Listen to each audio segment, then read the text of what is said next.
Okay, so for Veronica, let's talk through some of the mix as we get started. So I've got all my tracks here on the left-hand side, which was a ton. This cover took me a really long time because partly because I'm not a drummer and I wanted to play this on the drum kit. And for Here Ever After, I did like a hand percussion groove to start the song off. But for Veronica, I just sort of wanted to get on the kit and play. And it took me maybe like an entire day. I feel really uncoordinated drumming. So I recorded just the first thing I recorded for this track was the drum kit.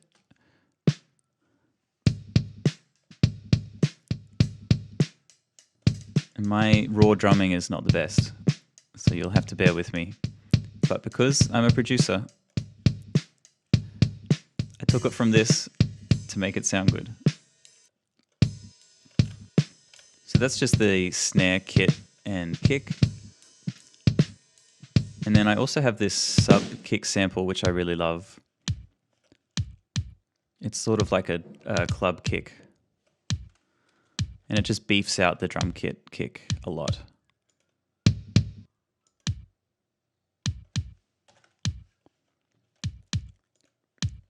So I only run a really light compression on the sub kick, and I boost it around 250 hertz just to give it a bit more of a click. But I'm still learning how to make my terrible drumming sound good.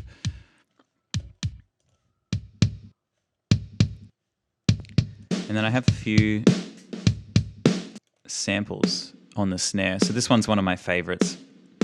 It's like a woody snare sample.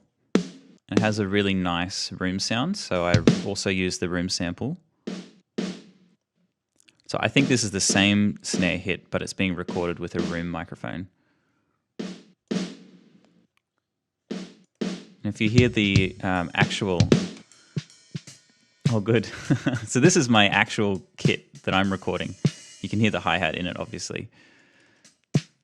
So this I just recorded with my snare is like a really cheap snare drum. So I put a towel over the top of it just to make it tighter and drier, and also to save the ears of everyone in my house and my neighbors. I actually like the sound of the towels on the drums.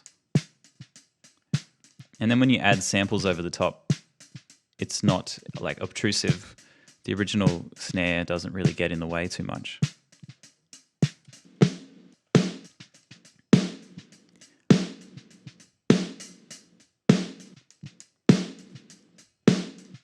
Yeah, Bastards of Light is a bit of a different song, isn't it? I like it more and more the more I listen to it.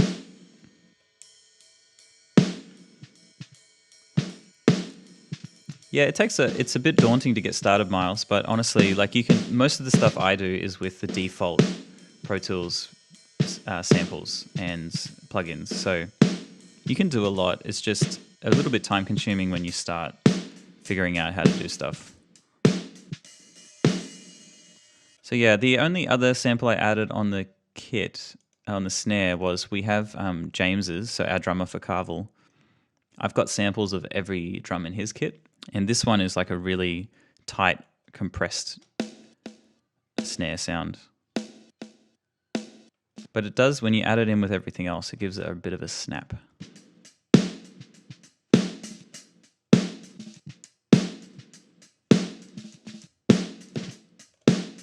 So I use this sample when I want the drums to sound a little more aggressive on the snare. And that woody snare drum gives it like a reverb naturally. So this is before I add any reverbs or anything.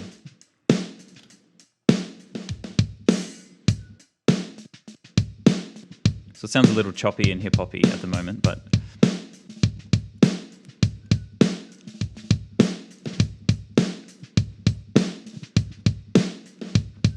you can hear me like play half a fill because I don't have the toms in there. I like to record the cymbals separately because my room here is like very square.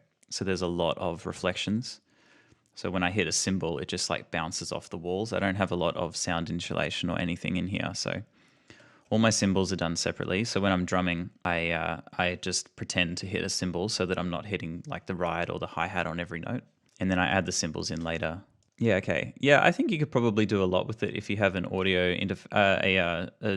audio software. What do they call it? A DAW. There's a few free ones. Like I think Ableton has a free version or a cheap version. And Reaper is meant to be good, but I've never used Reaper before. Like when I started, I was so inefficient. I'm still learning new things all the time.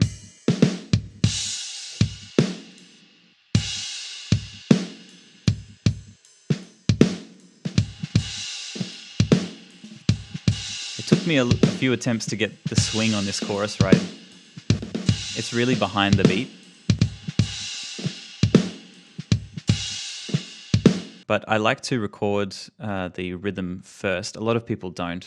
But for me, I just find if I'm recording instruments to a click track, it's very difficult to find a groove inside the click track. But if you're playing a percussive instrument, whether it's hand percussion or a drum kit, you can play a bit of a groove on top of the click. And then I like to record all my instruments to the groove, whether it's drum kit or like for Here Ever After, I did it with hand percussion mostly. So what else do we have? We've got our toms. So my toms I recorded on my drum kit, and then I just completely replaced them with drum samples because my toms are like awful. But you can just find the hits and replace them with samples.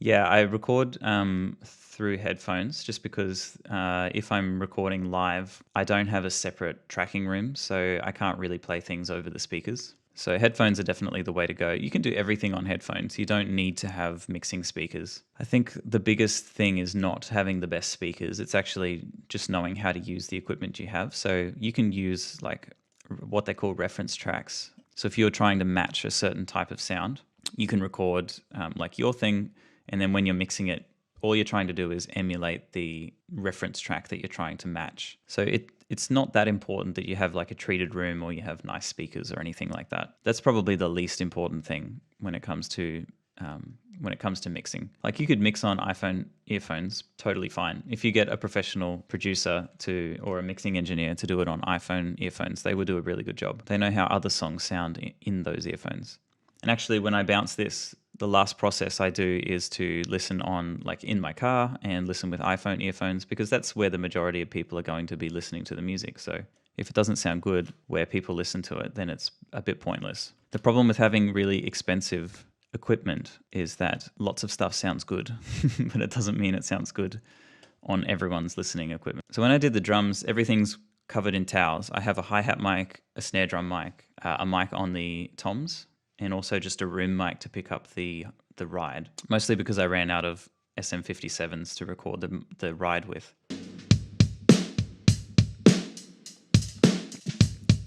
I like the way Rick Rubin does his hi-hats. So it's like totally subtractive EQ on this hi-hat microphone.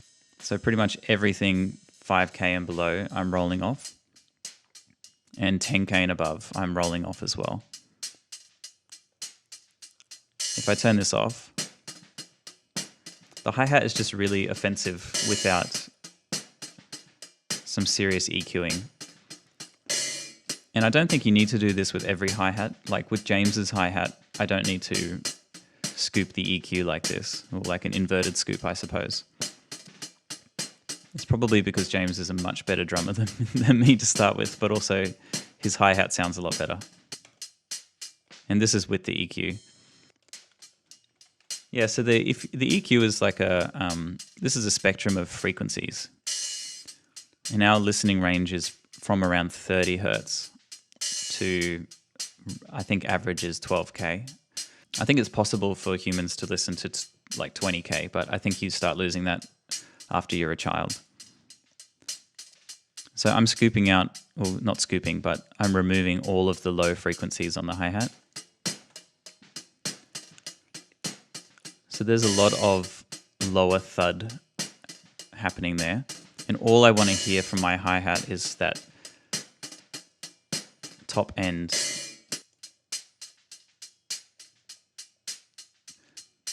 You'll also notice when I EQ it like this, it's removing a lot of the snare that's bleeding into the hi-hat microphone. And then this is with the ride microphone, which I've done a similar type of thing for. So if I jump to the chorus. So this is without the EQ. And keep in mind, this microphone is actually just a room mic. But I have a small room, so the room mic picks up a lot of ride cymbal. And then with the EQ on, like we're getting all of that nice ding from the hi-hat, from the rides without any of the room sound or the lower end. Because this is quite hard to listen to when you're listening to other instruments. All of those other frequencies are competing with like the guitars and the bass and the vocals, and we don't really want that.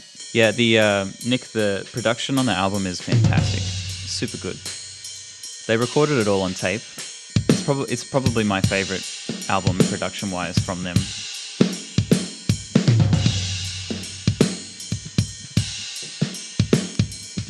All right, so what I then do is I print all of these tracks into single stems because I like to commit to my sounds. Otherwise, I'm there mixing all day. So I have a kick stem, and this is just the kick with the sub kick sample. And then we have our snare stem. So this is all of the snare drums stacked into one stem, basically.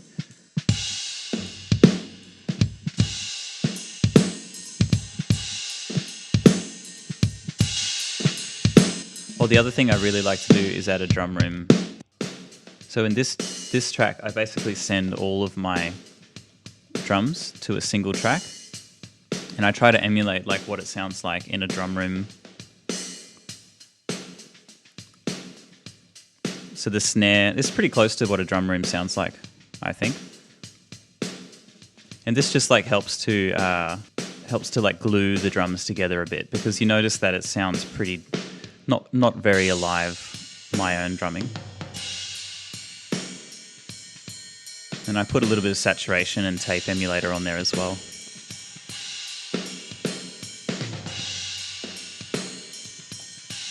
So if I add all of these back in, so this is without the drum room.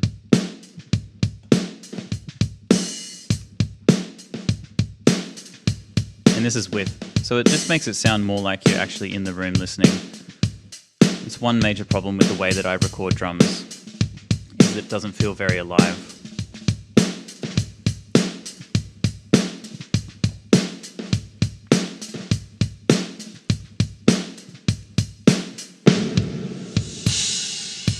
Oh yeah, so one thing I did do, which is less drummy and more producer, I added like a reverse cymbal. So it's sort of like a riser. I think there was something similar in the actual track. So in pop music, they like to use those risers a lot to enter the chorus. And then I also added like one snare hit with a lot of reverb. Where is that? Here we go. So just entering the second chorus, the actual song, Chad just hits the snare, and then it's just like this spacey reverb. And I'm not quite sure how they achieved it. So I just added a single snare hit and just smashed it with reverb, basically. I was pretty happy with that.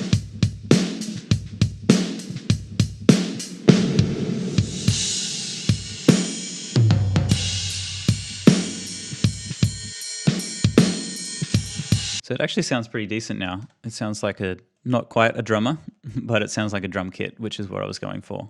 Okay, so on my buses, I have a parallel compression. So one compression on the bus is very light, and then on a second drum bus, which is a parallel compressor, it's quite heavily compressed. So this is the heavy parallel compression. It's extremely aggressive. And then what I do is I basically just dial the two together. So if you want more energy and aggression in the mix, then you can add more of the parallel compression. And if you want more of a dry room sound, you can add the normal compression.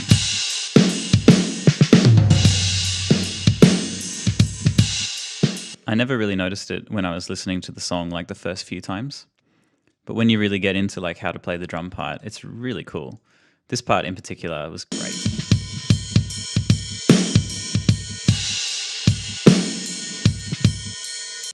Hey Charlie, so the stems are just prints of both me playing the drum kit and also samples. So I just went through it before. I played. I had a microphone on the kick drum, snare drum, one tom, a hi hat, and also a room microphone. And I've added quite a lot of samples on the snare, and I added a sample on the kick. The toms, I completely replaced my drum kit toms with samples. So this is a combination of me playing and also samples as well. And I do all my cymbals separately too to keep it a bit cleaner. Yeah, no, this is me playing, but it's not. Don't think I just sat down on the drum kit and banged this one out, because I like drummed for like 2 days worth to try and get good enough to play this song, and I still was very far away. But when you add in samples and you do a few production tricks, it sounds pretty good. It's not quite the same as if you listen to this fill.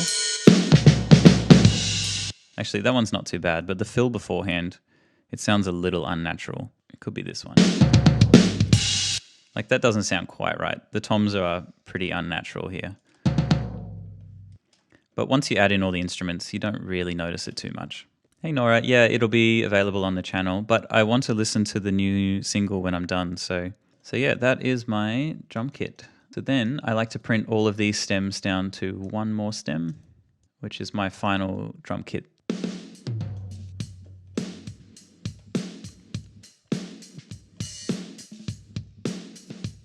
So it's a little bit choppy, but overall I was pretty happy with it. Yeah, it's super similar to She's So Heavy. I actually wanted to add the guitar line in She's So Heavy. I wanted to add that on top, but I ended up not doing it. Yeah, you can do a lot with 6/8. Actually, so I've been spending a lot of time in the past year listening to like North African music and some South American music. And it's really interesting the way that different cultures groove in 6/8. So like in Western music, we tend to waltz, right? So it's like 1, 2, 3, 1, 2, 3, 1, 2, 3. But in other cultures, the 6/8 is not. It's not necessarily a waltz. So like in North African music, they tend to subdivide the 6/8 by 4. They like feel the 6/8 in 4 beats, which just gives you a totally different feeling. So there's just so many things that you can do with 6/8. I've been trying to like learn how to groove along with that music. I'll get to the vocals soon, Miles. I'll just do this in an order so that because I do want to cut a video from this at the end. So the bass was a lot of fun on this song. What I did was I recorded through a direct input from my amplifier, and then I also had a microphone on the bass amp. So this is just the direct input.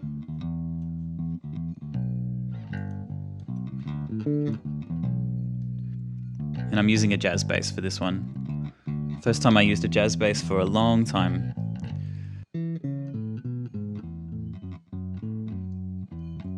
The bass in this song is really fun. And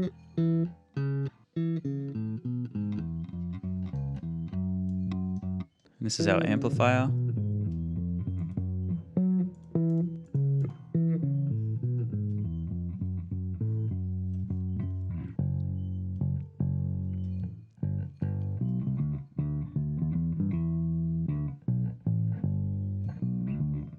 So one really important thing with the bass that I didn't realize for a very long time is that because it takes a different amount of time for the sound from the DI compared to the microphone, because the sound actually has to come out of the bass speaker and then hit the microphone. There's a bit of a delay between the direct signal and the microphone signal.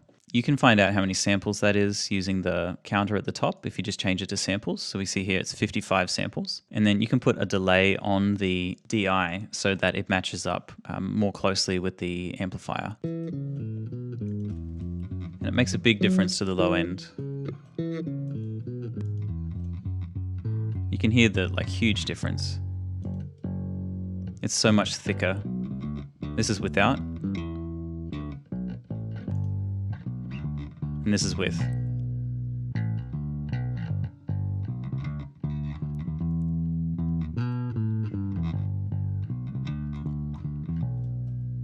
And then the next sort of trick that I do is I split up the DI into two different parts. So the first part I EQ out everything except 250 hertz and below. So it's like a club bass almost. And then I compress this really heavily so that the bottom end is very tight.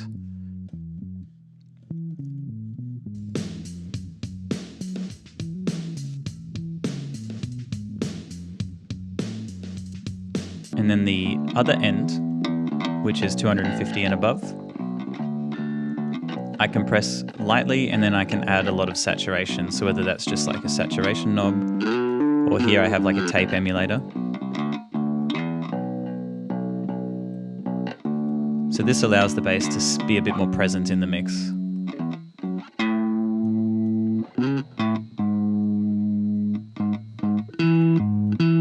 Then you add them all back in.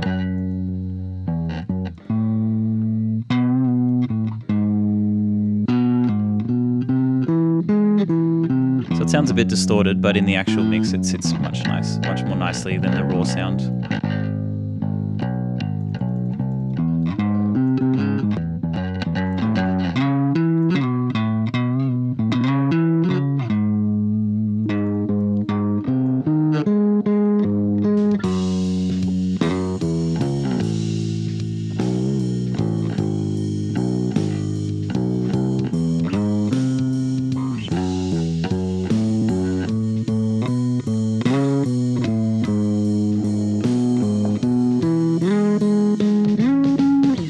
So I mostly used tape saturation because I wanted more of a warm sounding track compared to here over after. So then I print that down to one bass stem.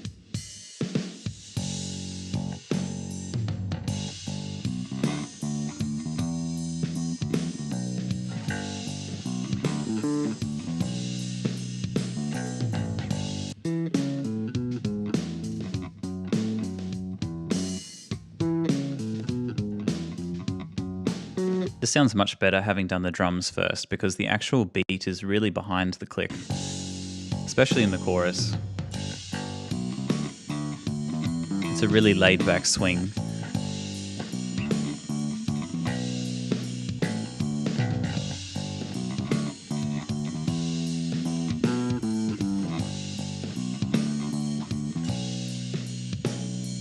Okay, so let's move on to the guitars. First one I did, so I didn't actually record the verse and chorus on the Strat. I did it on the Duosonic, mostly because my Strat didn't have pickups in it. But it sounds pretty close to a Strat.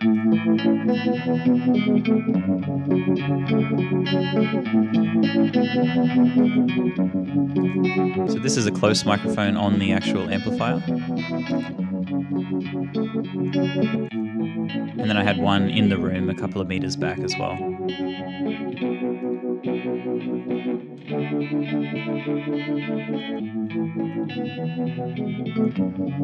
And you have to do the same time adjuster for the guitars as well as the bass.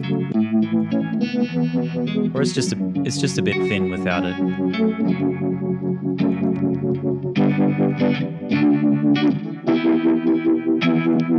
So the guitar tone, I have like a micro vibe pedal, and I think John recorded this through one of his synthesizers to create like a strong stereo effect. And I wasn't really able to emulate the stereo effect. What I did was actually print these tracks down into two separate tracks, so one left ear and one in the right ear, and then I treated them slightly differently. And then the next one, there was some dubs. So I think it's a keyboard, but using the same tone, I recorded the keyboard part.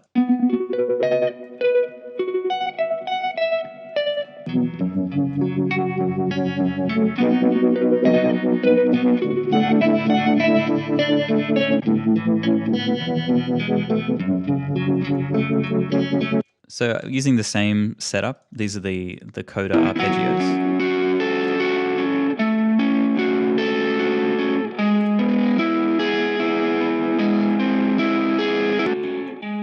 So this is the room microphone, which is a condenser. And this is the close microphone.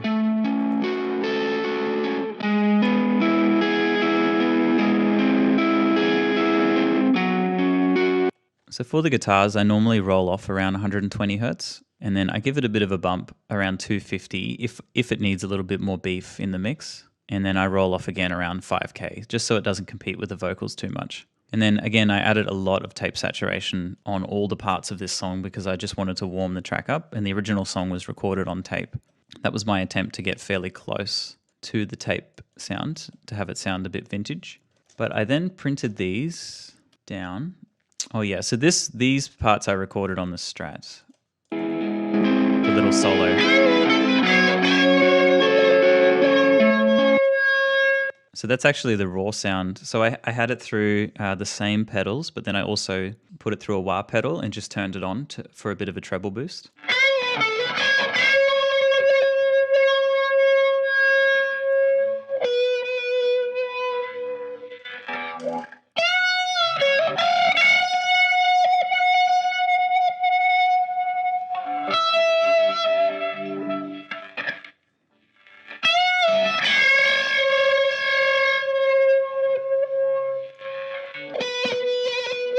So this last note, I actually cheated a bit. So I recorded this last note separately. The others I have, it's a microvibe, a tremolo, and a Boss overdrive pedal, the SD one. The last note, I used the DS one instead because I just couldn't get the last note to ring out as long as I needed. And then I also actually used the wah a little bit on the last note. You can hear me like trying to create the wobbling effect. It came out pretty good. But yeah, so I didn't play it all in one take. That's with overdrive, and then I turn on the DS1 here. The DS1 adds a lot of sustain.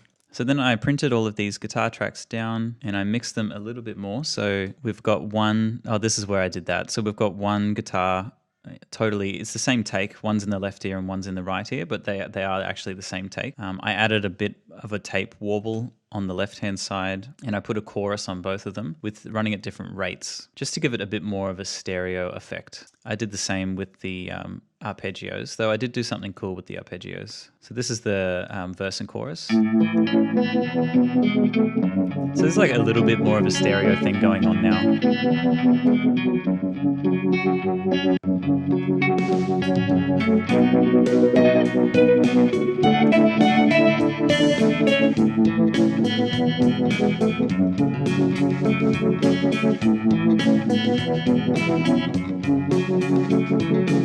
So one cool thing I did at the end, if I do say so myself, these arpeggios, I wanted them to be a bit more spacey. So what I did was I recorded that track with a tape emulator on it with a lot of feedback and delay.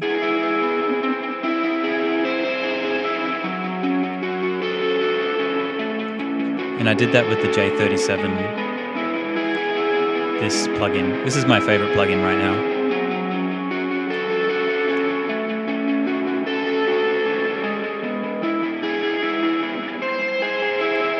And then I added a bit of saturation and chorus.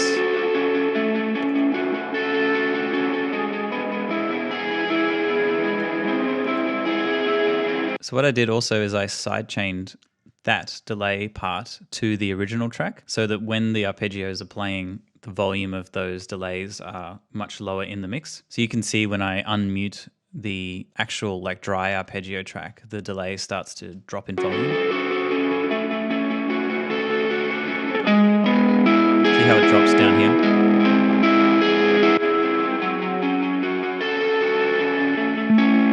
Just so it doesn't get too muddy.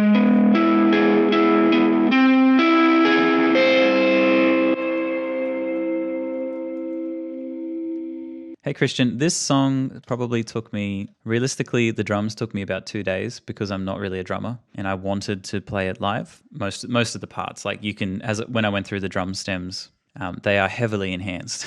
It's not just me jumping on the kit, but I wanted to get a pretty decent groove playing. So I spent a fair bit of time practicing the drums. The bass I knocked out in about maybe an hour and a half. The bass is probably the instrument I feel most comfortable with right now. The guitars maybe took me half a day. Some of it was just experimenting with trying to get the like vintage vibe sounds and just figuring out how I was going to do some of the instruments. And I ended up just doing it all on the guitar in the end. The guitar part itself isn't too difficult, so I didn't really need to practice the guitars. It's mostly just arpeggios, which is nice. Some of the other songs on the album I'll have to practice a bit because I'm not quite as good at guitar as Cameron is. Also, for the that little solo at the end, what John likes to do a lot is add like a pre-delay and a post-delay. A lot of the solos on the album have this. And it's something he did on the Empyrean quite a lot. So I printed the wah guitar on the Strat with a lot of reverb, and I put it a few beats ahead of time.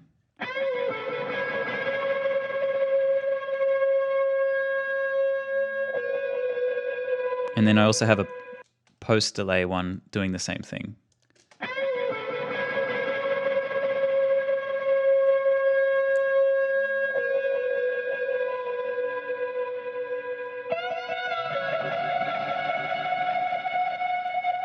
So It's Only Natural, the solo, has this exact effect happening. It's something that John likes to do a lot. And when you add it into the mix with the dry guitar, it just sort of helps to anticipate, gives you a hint that it's coming.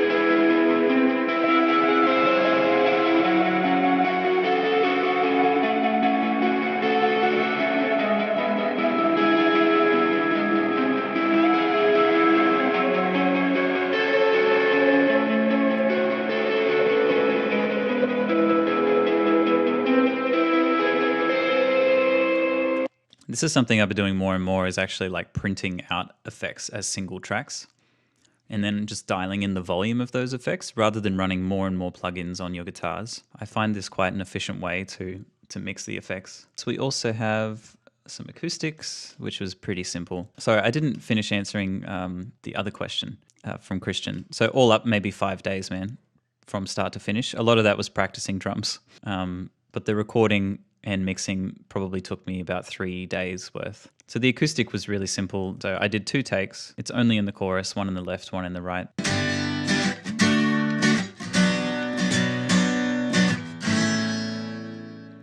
So similar to the electrics, in the acoustic, I like to just roll off the bottom end a little bit and the top end a little bit as well. I don't do too much other stuff. I've got a couple of compressors on there and then a small amount of tape saturation as well. I just put tape on everything in this song, just like a blanket. But I like to add small amounts of saturation as I go along, rather than like some people will just add the tape saturator on the master bus. But I like to dial in every instrument to taste.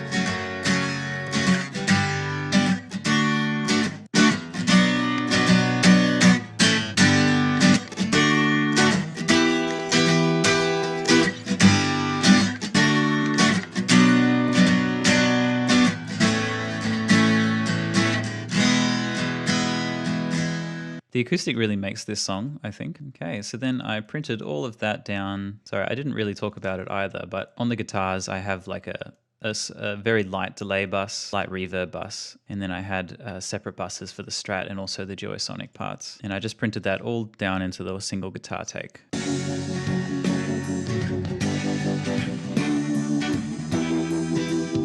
So you can hear in the chorus that the acoustic guitar is pretty loud. And it's like that in the original song as well. The electric guitar in the chorus isn't very loud.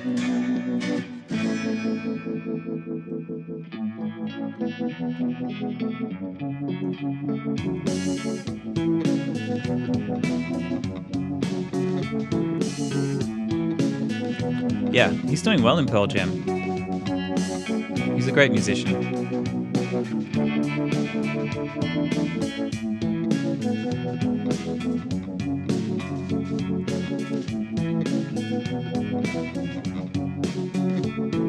Together at the end.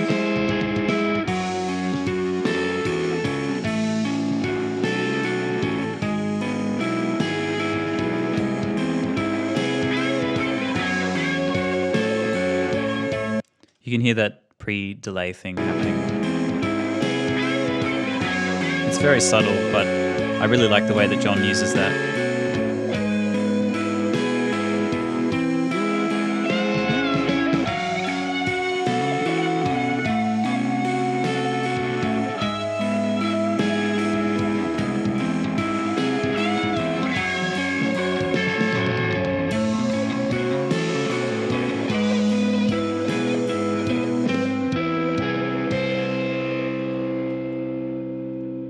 All right, so let's look at our vocals. I did a lot of automation on the vocals, as you can see. So these are my comped takes. So I recorded 4 or 5 takes, and then I add like the best parts to each. That's why you see all these boxes. My name is Veronica. The first note, I don't know if anyone else noticed this, but the first note is meant to be a C sharp, and I kept hitting a C instead of a C sharp. I just left it for the most part, but my name is Veronica. It bothers me that like the first note is always flat. I come from the south side of Chicago. Remember my raincoat. And then there's a double on there as well. Always heading back to from where I came. Got no need to blame you. Danger, danger. Everyone goes for a ride. So I printed that lead vocal into a single track once I've added a little bit of compression. Hey Lorenz, do they feel different in comparison to their previous work? I think Anthony's, the way he wrote vocals for this album feels a lot more spontaneous. And they feel a little bit more natural. I don't think they did as much like time quantizing with his vocals in this record. Whereas I think Californication and By the Way are a bit more perfect in the way that he does his rapping and things like that. I think this one is a little more organic feeling. So this is my lead vocal print. My name is Veronica. I have what's called a morphoda. I come from the south side of Chicago. And this just adds like breath. Because if you're EQing vocals to try and add breath in, a lot of the time you're adding a lot of harsh frequencies. So the morphoda takes out everything except the breath, which means you can just dial the volume of the breath in and out of your track. We love you the same way, and my life is a rope swing. Always. And then I also have an octave. So I just turn auto-tune on and just like drop it an octave. You can record it an octave lower, but this is quick. Everyone goes for the ride. Danger, danger. Everyone loses their mind. So this is kind of like adding thickness to the vocal and also adding breath to the vocal. It's a really neat trick to be able to dial those two things in and out without touching the EQ or the compression of the lead vocal. So I'll add in the double and the lead back in. My name is Nebraska. So when you solo, I live in a matchbox of Omaha. It's nothing fantastic. We love you the same way, and you call me Maria. So the idea behind this is once it's all in the mix, you can't really hear the double very clearly or the morphoda or the octave, but you can definitely hear it when you solo it. So in the vocal chain, I've already compressed it and saturated it a little bit by this point. Then I add a de-esser, which takes away like the harsh S frequencies. I do a little bit of EQing, but not too much. That's sort of just to boost the presence. And then a little bit of compression. I ended up doing a little bit of a treble boost there, more compression. Vocal mixing is just like adding compression and EQ one after the other and forgetting where you started. That's my experience. And then I added some more tape saturation at the end as well. But the main thing is I have several buses happening with my lead vocals. So the first one is a reverb. My name is Veronica. I'll play a different verse. My name is See, I got the first note right on this one. My name. And this one is flat. My name is... That really bothers me. Anyway. My name is Nebraska. So we have an echo, I live reverb, sorry. In a matchbox of Omaha. It's nothing fantastic. And then I have a slap back. We love you the same way, and you call me Maria.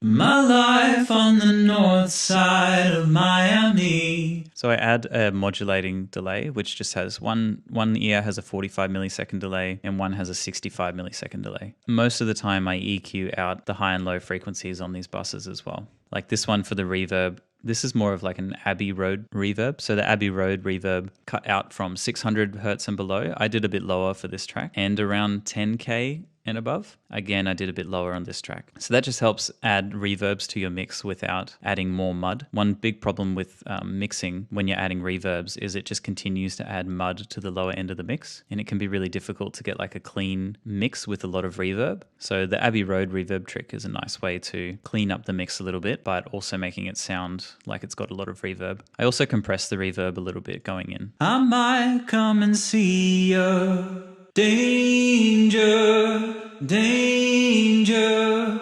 everyone goes for a ride. Danger, danger, and I have an echo. Everyone loses their mind.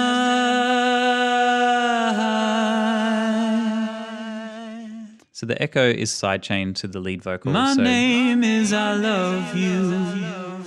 So it only plays at the end of the phrase. I come from the same place as everyone, just lucky to be here. Every time the vocal line finishes, the echo then, it stays down while the main like vocal line is singing, and then when it stops, the echo volume comes up. So you only really get the echo at the end of each phrase. The same way, yeah, this heart is relentless. I love you the most when you're down and out. And the last thing I do is similar to the drums. I have like a normal compressor on the my bus. Senses. And then a parallel, which is really aggressive compression. 'Cause we all play the same game and danger, danger. And I added a lot of saturation to that to like really warm it up and make it a bit distorted. And then you can just dial in the parallel compression with the normal compression. So like if you need a little bit more energy in the chorus, which is what I did for this song, that's where you can bring in more of the parallel compression. So I did a lot of volume automation, as you can see with these dots on the different vocal chains. So like in the verse, I don't want a lot of parallel compression in there. I want it to be quite a dry sounding verse. And I don't want as much reverb, for example. And then in the chorus, you can pump up like the echo, you can pump up the reverb. That way you're not really changing the vocal track itself, but you are changing some of the effects that are happening around it. And it can just help to like elevate the vocal in energy in different parts of the song. Danger, danger, everyone loses their mind. So I also, to do those little like call bits, I recorded into a microphone through my guitar pedal board to get like the wobble vibe effect and the tremolo. And then I put a microphone on the amplifier, on like a guitar amplifier that I sang through. Everyone goes folk now! So what? Everyone! It sounds pretty good. Got time. It's not the weirdest thing I've done, shouting through a guitar. Everyone goes for a ride. Danger, danger, everyone loses their mind.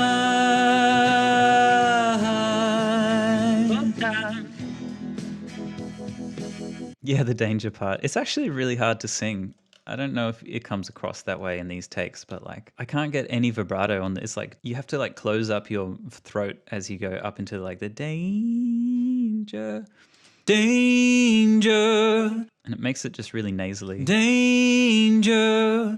I don't naturally sing like Anthony. I typically sing with a low larynx. So some of his vocal lines are quite difficult for me to do. I feel much more comfortable singing like John. Been a long time now. Been a long time since I took you my toe.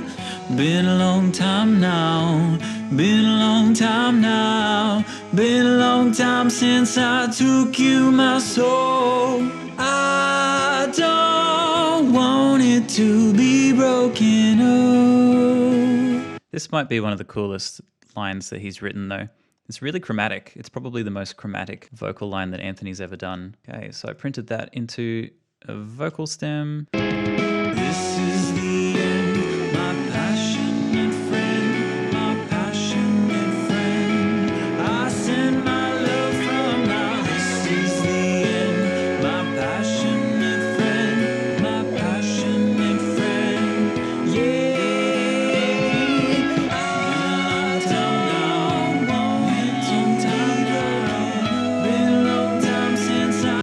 let's do the backups. This part's the fun part. I recorded a lot of backup vocals for this track. So I recorded like a falsetto, the main line. The first phrase here, you mostly hear the third. We love you the same way. So I did that 3 times. We love you the same way. And then I also did the same note in the chest voice instead of falsetto. We love you the same way. Just so that that particular note sticks out the most. We love you the same way. I added a harmony on top of that. So the first time this goes through, this one is a bit more quiet. So I reduced the volume by about 4 decibels for this. We love you the same way. We love you the same way. That's the first one. The second time around, I added a couple of extra harmonies. So like this one. We love you the same way. In the center, and then also a low harmony. We love you the same way. So I have like several vocal lines that are only in one ear, and then some that are centered as well. And it just creates a really thick stereo effect. We love you the same way. And then the chorus. Danger, danger. And then the same thing in the other ear. Danger, danger, danger. One in the center. Danger, danger. Chest voice. Danger, danger, danger, danger. And then a harmony. Danger, danger, danger, danger. And then a low harmony. Danger, danger. For these, I am a little more aggressive with the way that I EQ them. I tend to compress them a bit less than the lead vocal because we don't want it like being the most present thing in the mix. Another trick you can do is EQ out a lot of the high end so that it all sounds a bit darker, and that way all of the backing vocals aren't competing with the lead vocal. It sits around the lead vocal rather than competing with it directly. We love you the same way, 'cause we all play the same game. Danger, danger, everyone goes for a ride. Danger, danger. And I added some really high ones down here. So this one is this is another low harmony. We love you the same way, yeah. We love you the same way, yeah. We love you the same way, yeah. So I have to get it from here to blending in the mix a bit more, right? So I print that to a single backup stem. Once I have the balance of the different harmonies the way I want them. So from there, I sent it to the lead vocal reverb so that it sounds like it's coming from the same place. But then in the bus chain, I added chorus, which just blends some of those harmonies together. You notice not every harmony is like perfectly on pitch either. And that's often a good thing. If every single harmony is like perfectly the same pitch, it doesn't sound like there's 10 different voices. It just sounds like a couple. So I don't usually like to like auto-tune backing vocals because it just like you're getting rid of a lot of the good differences in the pitch. When you add a chorus in, it like smooths over a lot of those differences. And the other thing I did was add like a tape wow and flutter to give the backing vocals a bit of like movement, if that makes sense. It's difficult to describe, so I'll just play it to you. We love you the same way. It's kind of going sort of like the guitar effect that's happening in this song. 'Cause we all play the same game. Danger, danger. That's right, it's nighttime for you guys. It's like 7:30 a.m. here. So you can hear these are pretty dark and saturated. It's got more of like a vintage vibe to it. Then I print this down to a single backup stem once I'm happy with that effect. We love you the same way, and my life is a rope swing. Danger, danger, everyone goes for a ride. So you can hear that the backups aren't competing. Danger, danger, everyone loses their mind. Like the lead vocal is still taking up all of the presence. Danger, danger, everyone goes for a ride. Danger, danger. The only other harmonies are at the end, and these are interesting because it's really dissonant, and I had to listen to it quite a few times. I added in a few chest voice notes and a few falsetto ones, and it makes like a diminished chord. It definitely like clashes, but it sounds good. I don't want it to be without love. All right, so then we have our full track. So from there, the mastering bus. Same way, and my life is a rope swing. Oh, one other thing I like to do at this stage recently is to sidechain the guitars to the vocals. So that way, anytime the vocals come in, the guitar track just drops a little bit. I have it on a pretty low threshold, so it's not doing a lot of volume reduction, but it just helps to clean up the track a little bit. Often the guitars and the vocals compete for the same space in the mix. So on our master bus, I rolled off a little more low end and added a little bit of high end. A little more saturation, not much though. This song already has so much saturation. A little bit of reverb. Danger, danger, everyone goes for a ride. Danger. And then at this stage, I like to mix the volumes of the different tracks. I like to bring it down to mono because I'm actually fairly deaf in my right ear. Often when I'm mixing stereo, it's a bit deceiving with how loud some of the stereo parts are. So once you bring it down to mono, you can level each of the different instruments to make sure that it sounds good in mono. And if it sounds good in mono, when you open it up to stereo, often parts sound louder than they actually are. So I always recommend that people will mix or master the final stems in mono. So like this is in mono. Danger, everyone loses their mind. And you can hear each part pretty clearly in mono, so that's a good My name sign. is Nebraska. I live in a matchbox of Omaha. But as you bring it back up to stereo, the guitars will get a bit louder. We love you the same way, and you call me Maria.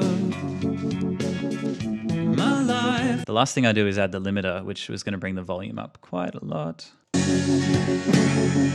Danger, danger, everyone goes for a ride. Danger, danger. Hey Devansh. Yeah, I see your comments, man. Thanks for tuning in. It's 3:15 a.m. I'm so sorry. That's even worse than where we are in Australia. I'll have to do one that isn't at this time for you guys. I'm really sorry. Yeah, thanks guys. I appreciate it. I don't know how much detail to go into because I don't want to take more than like 2 hours. So it's good to have you here. That way people can ask direct questions about stuff. Everyone loses their mind.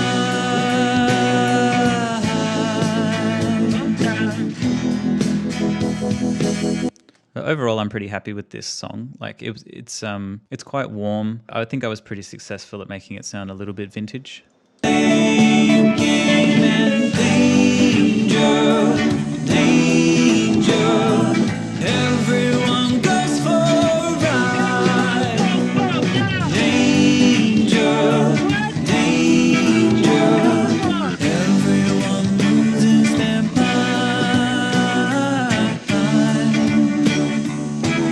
Been a long time now. Been a long time now. Been a long time since I took you my door. Been a long time.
All right, guys, I'll leave it there. Thanks very much for tuning in.